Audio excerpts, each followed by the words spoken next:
小镇看起来一如既往的平静，其实暗藏剑拔弩张。传出俄罗斯军方已经开始把飞弹防御系统等重型军事装置运往俄罗斯跟芬兰的边界城市。俄军的潜艇也出现在芬兰湾巡航。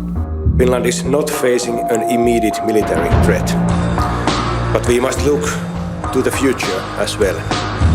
Finland must be prepared for the use or the threat of use of military force against it, as well as for political pressure. 会让俄罗斯动作频频，就是因为俄乌战争之后民心思变。根据3月份的民调，超过60%的芬兰民众支持加入北约组织。Yeah, I used to be against joining NATO, but today I think it's a reasonable choice. I haven't completely made up my mind, but it's pretty positive against concerning NATO right now.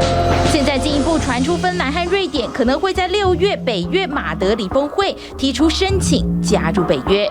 And we will have the discussions within the Finnish parliament upcoming weeks. But I think our process will be quite fast. It will happen in weeks, as I mentioned.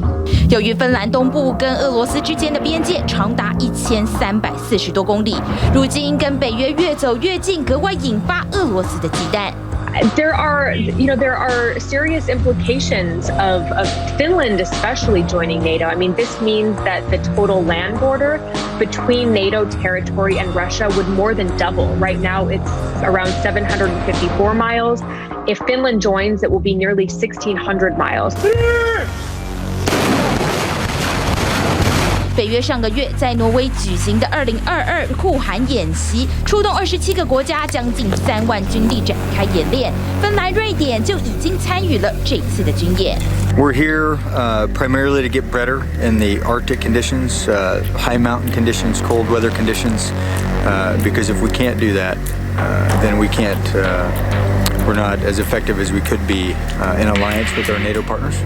不只是2年1次的极地演习，芬兰、瑞典长期都跟北约有军事合作。专家认为，尽管还不是成员国，但芬兰、瑞典一旦遭到攻击，北约不可能置之不理。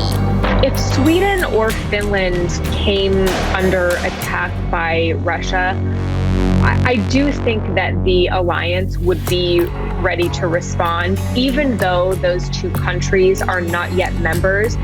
They work so closely with NATO in terms of exercises and, in light of the Russian invasion, enhanced intelligence sharing. 尽管有意加入北约的消息一出，克里姆林宫立刻提出严正警告，但专家研判，俄罗斯应该不会像这一次入侵乌克兰一样，出动大军前进芬兰。But I do think that in light of these movements for Finland and Sweden, we should expect to see things like increased hybrid threats, cyber attacks, information warfare, for Russia to try to, as it always does, threaten and intimidate potential NATO members. 虽然危险情势不如乌克兰，但芬兰也不愿意冒险，强调已经做好准备。No toki tietysti ollaan päivitetty valmiussuunnitelmat, jotka tietysti on meillä kaiken aikaa olemassa, mutta käyty ne nyt taas kaikkien palveluiden osalta läpi ja kriisiviestintäohjeita on kerrattu ja niitäkin on myös harjoiteltu tässä. Eli tämmöistä normaalia varautumista ja tietysti päivitetty myös ihan tällaiset niin kuin 邻近的挪威早在1949年就签署北大西洋公约，成为北约最早的一批成员国。有了北约共同防卫，但边境的军事守备也没有松懈。We are keeping a watch at Russia 24/7, and it's because this is the outer border of Schengen. 就边境城市的立场而言，能跟俄罗斯维持友善交流，可能比什么枪炮弹药都来得有用。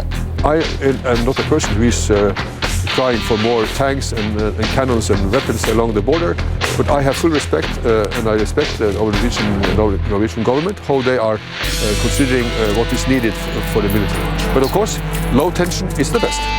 谁不想维持和平？但北欧国家显然在俄乌战争当中发现，这几年明哲保身的不对抗政策，在普京野心持续扩张时，恐怕也不管用。